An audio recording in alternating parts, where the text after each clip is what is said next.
ہاں جی، السلام علیکم جناب. میں بہت اہم جگہ پہ بیٹھا ہوں اور یہ بہت ہمارے مہربان ہیں.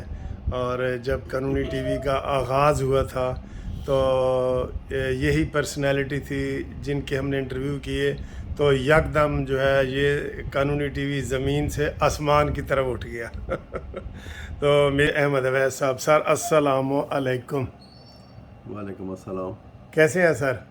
خیریت سے، مہربانی. سر آپ کتنی دفعہ ایڈوکیٹ جنرل پنجاب بن چکے ہیں؟ میں 3 دفعہ بن چکا ہوں. یہ ریکارڈ ہے سر؟ ایکول کیا ہے ریکارڈ میں نے کیونکہ ایک ہے اچھا اچھا، ایک ہے آپ نے ایکول کی ہے. ملک مقبول الہی صاحب. تو ریکارڈ توڑنے کا ارادہ ہے آپ کا؟ نہیں، میرے خیال میں اب اچھا، اب ہم تو سر مزید آپ کی ایلیویشن چاہتے ہیں کہ آگے ہو. تو اویس صاحب سے جی ہم قانونی، آپ کو پتہ ہے اکثر آپ بڑے بڑے چینلوں پہ آتے ہیں، تو ہم نے کہا ذرا عید مبارک بھی کریں اور گپ شپ بھی لگائیں. تو سر جی ایک تو تھوڑا سا یہ بتا دیں کہ آج اچانک ہی عطا بندیال صاحب کا جو بینچ ہے وہ ڈی لسٹ انہوں نے سارا کر دیا ہے. اس کی کوئی سیاسی وجہ بھی ہے یا جو وہ بتا رہے ہیں وہی ہے؟ میں سیاسی وجہ تو خیر چیف جسٹس سے ایکسپیکٹ نہیں کی جا سکتی، ہاں کیونکہ جی. تو کانسٹیٹیوشنل آفس ہولڈر ہیں اور سپریم کورٹ کے اس وقت وہ چیف جسٹس ہیں. ہاں جی اب جو وجہ سامنے آئی ہے ہم تو اسی کے متعلق بات کر سکتے ہیں، جی جی جی. کیونکہ میں ولی اللہ تو ہوں نہیں کہ دل کے بھید جانتا ہوں.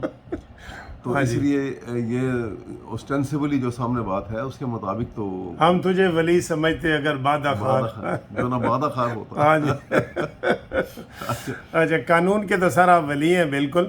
یہ سر جو پارلیمنٹ کی اور یہ سپریم کورٹ کی لڑائی ہے، دونوں پڑوس میں بیٹھے ہیں، بالکل ہی پڑوسی بھی ہیں.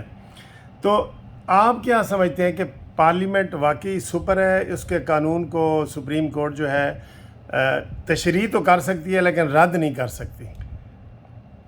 دیکھیے، بات یہ ہے کہ یہاں پہ تھوڑی سی سمجھنے کی ضرورت ہے، اس کو کلیریفائی کرنے کی ضرورت ہے، کیونکہ حکومتی حلقے جو ہیں، پی ڈی ایم کی جو حکومت ہے، یہ دانستہ طور پہ اس ایشو کو کنفیوز کر رہی ہے. ٹھیک.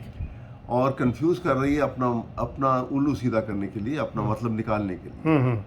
کیونکہ وہ جتنی منافقت سے کام لے رہے ہیں، جہاں پہ وہ سمجھتے ہیں کہ وہ ان کو پارلیمنٹ کو تباہ کر کے فائدہ ہو سکتا ہے تو وہ کر دیں گے. جہاں محسوس کرتے ہیں کہ یہاں جوڈیشری کو ہٹ کر دیں گے تو وہ کبھی دریغ نہیں کریں گے. یہ ان کا ایک ایٹیچیوڈ ہے اور یہ بڑا خطرناک انداز ہے حکومت چلانے کا، اور ایسی ذہنیت کے ساتھ حکومت کے اندر آنے کا کسی بھی شخص کا، کیونکہ یہ نشاندہی کرتا ہے ایک فاشسٹ ذہن کی. جی. اور ڈیموکریسی اور فاشسٹ جو ایٹیچیوڈ ہے یہ بالکل ایک دوسرے کی ضد ہے. ڈیموکریسی بالکل ایک جو ہے وہ لوگوں کی رائے کی اہمیت اور عوام کے اور قوم کی ضرورت کو اور اس کی منشا کو اور اس کے آنر کو مد نظر رکھتے ہوئے فیصلے کرنا جو ہے یہ ڈیموکریسی ہے. عام لوگوں کے لیے ایک سوال پوچھتے ہیں کہ سپریم کورٹ سپر ہے یا پارلیمنٹ سپر ہے؟ عام لوگوں کے لیے ہاں یا نہ میں بتانے لگا ہوں کہ وہ سیاسی ٹچ تھوڑا سا بعد میں اسی لیے نکال رہا ہوں اس کو. دیکھیے، عام لوگوں کے لیے نہ پارلیمنٹ سپر ہے نہ ایگزیکٹو حکومت سپر ہے. حکومت نہیں سر، پارلیمنٹ ساری اس میں. ہاں جی. پارلیمنٹ میں حکومت نہیں آتی. ہاں جی. پارلیمنٹ از اے پارلیمنٹ. حکومت کہتے ہیں ایگزیکٹو کو. جی، چیف ایگزیکٹو. اور تیسرا پلر ہے جوڈیشری. یہ 3 پلر ہیں جن کے پاس اسٹیٹ کی عمارت بنی ہوئی ہے، اور یہ تینوں پلر جو ہیں ان میں سے کوئی سپر نہیں ہے. ان میں سپر صرف کانسٹیٹیوشن ہے. کانسٹیٹیوشن سپریم ہے. یہ تینوں کے تینوں جو ہیں یہ سب. لیکن سر کانسٹیٹیوشن میڈ بائی پارلیمنٹ. میں یہی آپ کو عرض کر رہا ہوں، وہ بنا دیا. ہاں. پارلیمنٹ نے آئین کو بنانے کا مطلب یہ نہیں ہے کہ سپریمیسی آف پارلیمنٹ ہے. اب آئین سپریم ہے. آئین کے اندر جو کچھ لکھا ہوا ہے، جو انہوں نے اتھارٹی آن جو طریقہ کار جو ہے جو دے دیا، پارلیمنٹ کو دے دیا، ایگزیکٹو کو دے دیا اور جو جوڈیشری کو دے دیا، وہ اس کے مطابق چلیں گے. یہ ہارمنی جو ہے یہی آئین کا کسٹوڈین. سر میں آپ کو یہی عرض کرنا ہوں، آئین کا کسٹوڈین جو ہے وہ جوڈیشری ہے. بیسیکلی آئین کا کسٹوڈین جو ہے وہ جوڈیشری ہے، جو آئین کو پروٹیکٹ کرتی ہے، جو آئین کو انٹرپریٹ کرتی ہے. آئین میں ترمیم کرنی ہو، کوئی امینڈمنٹ کرنی ہو، تو پھر آپ پارلیمنٹ میں جائیں گے، اور پارلیمنٹ میں آپ کو پتہ ہے کہ ایک فل سٹاپ اور ایک کوما بدلنا ہو تو آپ کو 2/3 میجورٹی آف دا 2 ہاؤسز چاہیے. جی بالکل بالکل. تو ایسے آئین میں جہاں پہ ایک کوما یا فل سٹاپ بدلنے کے لیے یہ ایک طریقہ کار اس میں دیا ہوا ہے، اس کو آپ موم کی ناک بنا کے اپنی مرضی کے مطابق اس میں ترمیمیں لے آئیں، یا مرضی کے مطابق اس کو ڈیفائی کرنا شروع کر دیں اور اس کو ایکسیپٹ کرنا شروع کر دیں، تو پھر وہ آئین کی تو کیا سر جی سپریم کورٹ اپنی مرضی کے فل سٹاپ اور کامیں لگاتی جائے، جیسے 63A میں انہوں نے کیا، پنجاب اسمبلی کے ووٹ کاؤنٹ ہو گئے اور قومی اسمبلی کے نہیں ہوئے، بالکل اپوزٹ تھا، تو سپریم کورٹ کی کوئی آپ نہیں وہ سمجھتے کہ تھوڑی سی اگریسو ہوئی ہے؟ دیکھیے پہلی بات یہ ہے کہ وہ جو سینٹ والی جو وہ پوزیشن والی، وہ تو بات اسلام آباد ہائی کورٹ میں گئی تھی جی، وہ سپریم کورٹ میں تو آئی نہیں تھی. یہاں پہ یہ ایشو آیا تھا اور وہ بڑا انہوں نے اس کو ڈفرینشیٹ کیا تھا بڑا کلیئرٹی کے ساتھ. انہوں نے یہ اس کو ڈفرینشیٹ کیا تھا کہ آپ ایک طرف وہ معاملات ہیں کہ جہاں پہ پروسیڈنگ آف دی پارلیمنٹ ہے، ہاؤس جو ہے with in it self supreme ہے. جب ہاؤس کی جو پروسیڈنگز ہوتی ہیں تو وہ اپنے ہاؤس از جج of its own cause, proceeding میں انٹرفیئر نہیں کر سکتے آپ. لیکن آپ جہاں پہ اس کی انٹرپریٹیشن دیکھنا یہ ہے، آپ نے عدالت میں جو ایشو گیا تھا کہ یہ میٹر پرٹیننگ ٹو پروسیڈنگ ہے یا یہ میٹر جو ہے پرٹیننگ ٹو کانسٹیٹیوشنل اور ان کانسٹیٹیوشنل ایکٹ ہے. جی، اگر کوئی ایکٹ جو ہے اگر سپریم کورٹ دیکھے کہ یہ انکانسٹیٹیوشنل ہے، یہ سپریم کورٹ کین انٹرفیئر. ٹھیک. چلے ایک اور سوال سر، اس کو تھوڑا دوسرے انداز میں کرتے ہیں، ہم ذرا سیاست سے ہٹ کے کر رہے ہیں کیونکہ آپ سے قانونی وہ کر رہے ہیں. سیاست کی کوئی بات نہیں ہے. سپریم کورٹ کا ایک بینچ سر 9 سے شروع ہوا، 9 سے پھر 8، پھر 7، پھر 6، پھر 5، پھر 4، پھر 3.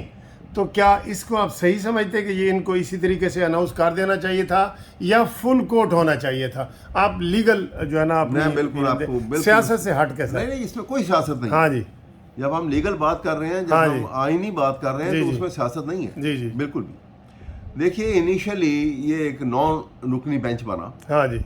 9 رکنی بینچ کے غالباً کامن روم میں جب ججز سب اکٹھے بیٹھے تو وہاں پہ انہوں نے 2 جج صاحبان نے یہ کہا کہ ہمارا جو پرسیپشن ہے، ہم سمجھتے ہیں کہ یہ جو سو موٹو پروسیڈنگ ہے یہ غلط ہے اور یہ ہم اس کے خلاف ہیں. ٹھیک ہے. تو اس لیے ہمیں بینچ میں آپ کا، کیونکہ چیف جسٹس نے فیصلہ کرنا، آپ بٹھانا چاہیں بٹھاتے ہیں، نہیں کرنا چاہیں نہیں، ہمارا یہ فیصلہ ہے. 2 جج صاحبان نے کیونکہ ان کو کنٹریبیوشن والنٹیئرلی علیحدہ ہو گئے، انہوں نے والنٹیئرلی ریکیوز کر لیا کہ ہم اس میں نہیں بیٹھتے، تو لہٰذا باقی رہ گئے 7، باقی رہ گئے 5. اچھا دیکھو نا، 2 نے ریکیوز کر لیا. 9 میں سے سر 9 میں سے 2 نے ریکیوز کیا. ہاں جی. اور 2 نے کہہ دیا کہ ہم اس کے ہمارے نزدیک یہ پروسیڈنگ جو ہے یہ غلط ہے. ٹھیک ہے. لہٰذا ہم نہیں بیٹھنا چاہتے، آپ فیصلہ کر لیں. لہٰذا وہاں پہ یہ آپس میں جج صاحبان کے درمیان یہ فیصلہ ہو گیا کہ چیف جسٹس جو ہے وہ بینچ کو ریکانسٹیٹیوٹ کریں گے. ٹھیک. اور 5 رکنی بینچ ریکانسٹیٹیوٹ ہوا. تمام پروسیڈنگ ڈے ٹو ڈے جو سنی گئیں وہ 5 رکنی بینچ نے سنی. ٹھیک ہے. اس میں وہ 2 بینچ وہ کوئی شامل نہیں ہے، وہ تو فارغ ہو گئے سارے. اب جن 5 رکنی بینچ نے جو پروسیڈنگ سنی تو فیصلہ ان 5 رکنی بینچ نہیں کرنا ہے نا. اس میں وہ 2 تو نہیں آ سکتے، یا وہ 2 جو ریکیوز کر کے وہ بھی نہیں آ سکتے. صحیح ہے.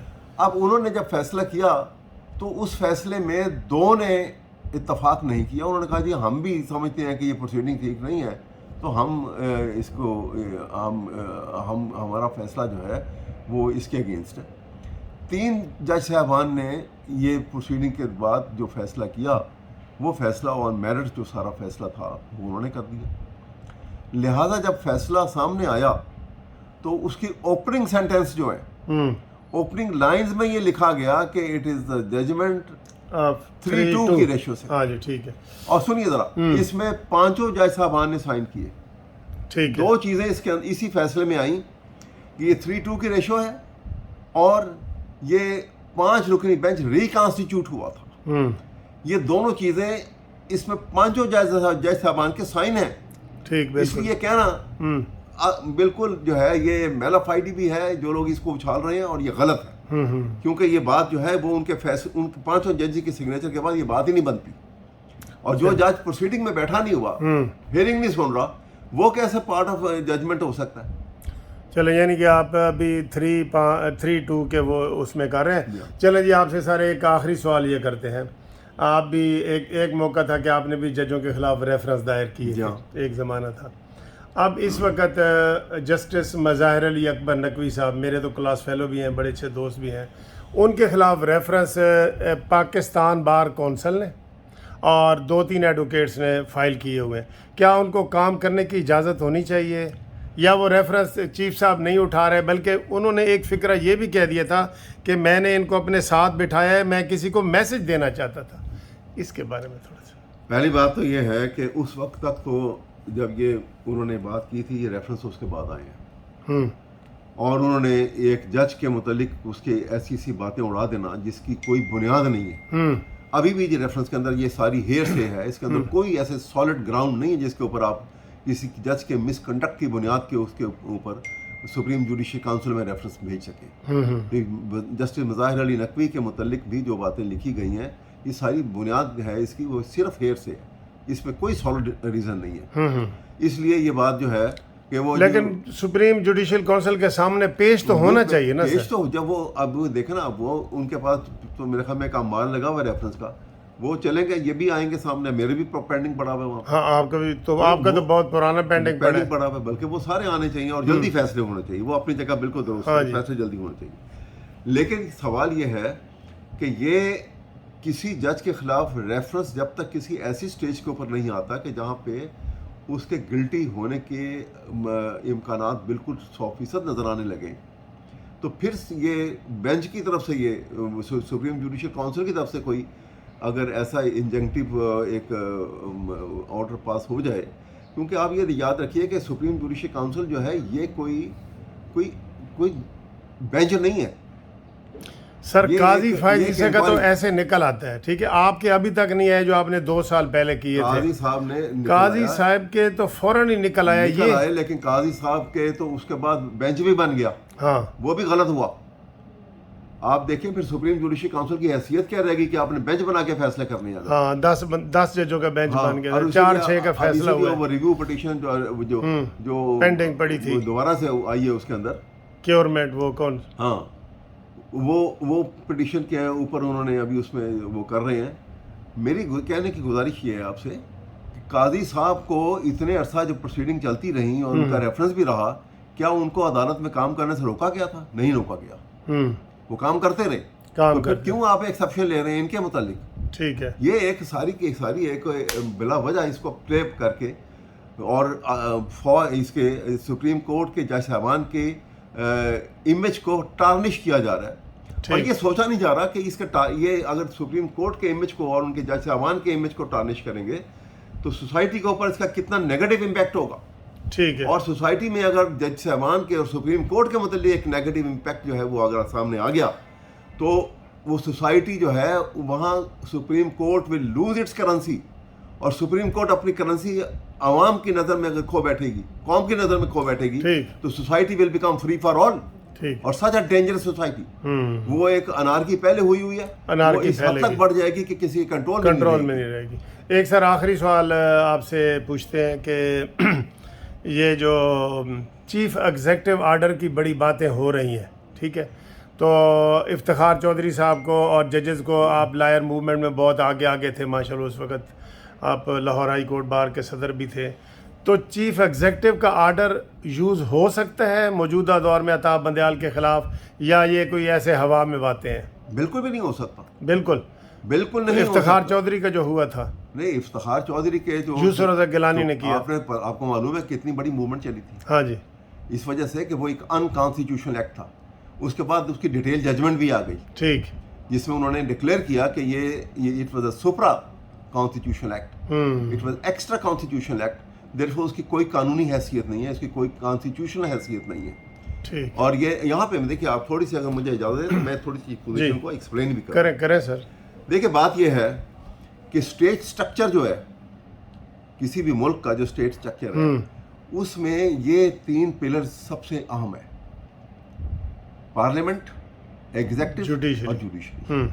پارلیمنٹ جو ہے یہ بالکل اپنے معاملات میں انڈیپینڈنٹ ہے. کس میں انڈیپینڈنٹ ہے؟ معاملات کیا ہے؟ لا میکنگ کا، لیجسلیشن کا کام، ٹھیک ہے، اس میں وہ انڈیپینڈنٹ ہے بالکل. حکومت چلانے کا کام جو ہے یہ ایگزیکٹو کا ہے.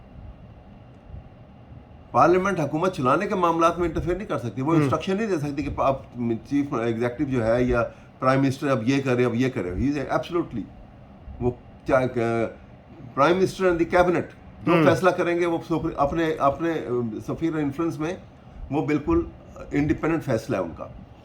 لیکن تیسری پلر جو ہے جوڈیشری کا، جوڈیشری کے پاس پاور آف ریویو رکھی گئی ہے، اس لیے کہ پارلیمنٹ کوئی فیصلہ بھی کر دے اور پارلیمنٹ کوئی انیکٹمنٹ کرتی ہے، کوئی قانون پاس کرتی ہے، تو یہ اختیار جوڈیشری کو دیا گیا کہ آپ یہ دیکھو کہ کیا پارلیمنٹ کا جو اس نے قانون سازی کی وہ فنڈامنٹل رائٹس کے مطابق ہے، وہ قرآن و سنت سے متصادم تو نہیں ہے. یہ فیصلہ وہ کر سکتے ہیں، اور اس بنیاد کے اوپر وہ کسی بھی قانون کو ultra vires to the constitution declare کر سکتے ہیں. یہ جو پریکٹس اینڈ پروسیجر ایکٹ انہوں نے 2023 والا کیا ہے، تو آپ کے حساب سے ابھی ایکٹ بنا ہی نہیں تھا تو جج صاحب نے 8 رکنی بینچ بنا کے تو اس کو ختم کر دیا. بچہ بھی پیدا ہی نہیں ہوا تو اس کے اوپر چلنے پھرنے پہ آزادی پہ پابندی. میں مجھے اجازت دیں اس کے متعلق بھی بات یہ ہے کہ پارلیمنٹ جو ہے جب ایک ایکٹ کو پاس کرتی ہے، جی بل کو پاس کرتی ہے، ہاں جی، پریزیڈنٹ کے پاس گیا اپنے دونوں اپروول کے لیے، ہاں جی، پریزیڈنٹ کانسٹیٹیوشنلی اس کو 15 دن تک اپنے پاس رکھ سکتا ہے، اور اس کے بعد وہ فیصلہ کر کے اس کو منظور کر لے یا نہ منظور کر لے. ہاں جی، اس نے کچھ آبجیکشنز کے ساتھ ڈیٹیلز اس میں لکھی گئی، واپس کیا، دوبارہ بھیج دیا گیا. وہ 10 دن تک اس کے پاس رہ سکتا تھا. یہاں انہوں نے دونوں ہاؤسز کی جوائنٹ میٹنگ کر کے اس کو اپروول دے دی. ٹھیک، تو اس پریکٹیکلی بل جو ہے وہ پاس ہو گیا. اب صرف تھا کہ اس کی نوٹیفیکیشن ہی ہونی تھی، بل تو پاس ہو گیا. یہاں پہ اس کیس کے اوپر میٹر جو ہے جب آیا ہوا اور وہ بل تھا کیا، یہ پرسن اسپیسیفک ہے. آپ دیکھیے کہ کوئی بھی انیکٹمنٹ جب پارلیمنٹ کے پاس آتی ہے، اگر وہ ایونٹ اسپیسیفک ہے یا پرسن اسپیسیفک ہے تو اس کو اچھی نظر سے نہیں دیکھا جاتا. یہ آپ بھی جانتے ہیں، آپ قانون دان ہیں، کہ یہ اس کو امپارشل اور ڈسپیشنیٹلی انداز میں ہی اس کو دیکھا جاتا ہے کہ اس کے اثرات کیا ہوں گے. ایک وقت میں ایک بینچ بنا ہوا ہے اور اس ایک بینچ کے سامنے یہ صورتحال جو ہے آپ کے بنی ہوئی ہے، اور اس صورت میں جبکہ ایک ایونٹ چل رہا ہے، ایک بینچ کام کر رہا ہے، اور آپ اس پہلے جج صاحبان کے متعلق اور چیف جسٹس سپریم کورٹ کے متعلق ایسے واحیات قسم کی زبان استعمال کرتے ہیں، بینچ کے متعلق، جج صاحبان کے متعلق، اور اس کے بعد یہ انیکٹمنٹ لے کے آتے ہیں کہ ان کے ونگز کو کلپ کر دیا جائے. تو انہوں نے کیا کیا، انہوں نے سن کے انہوں نے کہا کہ ہم صرف ان کو نوٹیفیکیشن سے روک رہے ہیں. پارلیمنٹ جو کام کر چکی صرف notification till it is done, کیونکہ اس کے بعد یہ اس کی ڈیٹیل انہوں نے نوٹیفیکیشن کر بھی دیا بعد میں، اور انہوں نے یہ ڈیفائنس ہے، ہاں یہ total defines of the supreme court order ہے. اور یہ ڈیفائنس جو ہے اگر ہم اس کو ڈائجسٹ کر جائیں اور قوم ڈائجسٹ کر جائے تو سپریم کورٹ کی حیثیت ختم ہو جاتی ہے. میں آپ کے سامنے عرض کرنا چاہتا ہوں کہ لیگل فٹرنٹی آف پاکستان، ہم سیاست سے ہمارا کوئی عمل دخل نہیں ہے. میں نے اس دن بھی آپ کے سامنے ایک مثال دی تھی، ابھی آپ کے یہاں بھی دیتا ہوں کہ میں اور آپ کا تعلق کسی پولیٹیکل پارٹی سے ہو سکتا ہے، میرا تعلق کسی پولیٹیکل پارٹی سے ہو سکتا ہے بحیثیت سٹیزن آف پاکستان، کیونکہ یہ کانسٹیٹیوشن کے فنڈامنٹل رائٹس ہمیں اجازت دیتے ہیں، رائٹ آف ایسوسیشن. جی بالکل. لیکن being the member of the legal fraternity we don't belong to any political party. ہم صرف قانون اور آئین کو مد نظر رکھتے ہیں کہ جو حکومت ہے، کیونکہ لیگل فٹرنٹی جو ہے کسی بھی حالت میں کسی بھی صورت میں پار شیئرنگ تو نہیں کرنے لگی کسی حکومت کے ساتھ. نہ ہمارے یہ ہے کہ ہم وی اسپائر ٹو بیکم گورنمنٹ، یہ بھی نہیں ہو سکتا. لہٰذا ہمارا ایک ہی کام ہے کہ ہم یہ دیکھیں کہ جو حکومت بنی ہوئی ہے یہ حکومت آئین اور قانون کے مطابق چلے، ہمیں کوئی اعتراض نہیں. ٹھیک ہے. جیسے میں نے ایک مثال دی تھی کہ ایک جہاز اگر فلائی کر رہا ہے انٹرنیشنل پیسیج سے گزر رہا ٹھیک ہے ہے، تو کئی ملکوں کے اوپر سے ڈیفائنڈ پیسیج پہ سے گزرتا ہے. اگر کسی ملک سے گزرتے وقت وہ اپنے پیسیج سے رائٹ لیفٹ ہو جائے گا ٹھیک ہے، تو اس ملک کے انٹرسیپٹر جو ہیں آن ایئر آئیں گے اور وائرلیس پہ میسج دیں گے کہ دیکھو تم اپنا راستہ سیدھا کر لو, اپنا جو تمہارا ڈیفائنڈ پیسیج ہے, اگر تم راستہ سیدھا نہیں کرتے ہو وی ول شوٹ یو ڈاؤن. تو ہم بھی یہ کہتے ہیں کہ لیگل فرٹرنیٹی کو کوئی اعتراض نہیں ہے, کوئی حکومت چلائے کیسے چلائے, لیکن آئین و قانون کے مطابق چلائے, ہم خاموش ہیں. آئین اور قانون سے ہٹو گے وی ول شوٹ یو ڈاؤن. ٹھیک. تو ایک بات اور میں آخری بات بڑی ضروری کرنا چاہتا ہوں, بہت اچھی باتیں کر رہے ہیں ہمارے متعلق ایک سب سے بڑی بات یہ ہے کہ لیگل فرٹرنیٹی کے لیے red line is the constitution and the honour of the judiciary. ٹھیک. جو اس کو کراس کرے گا وہ کوئی بھی ہو, وہ اس کا تعلق اس پارٹی سے ہو جس میں میں شامل ہوں, اس کا اس پارٹی سے ہو جس میں آپ شامل ہیں. جی.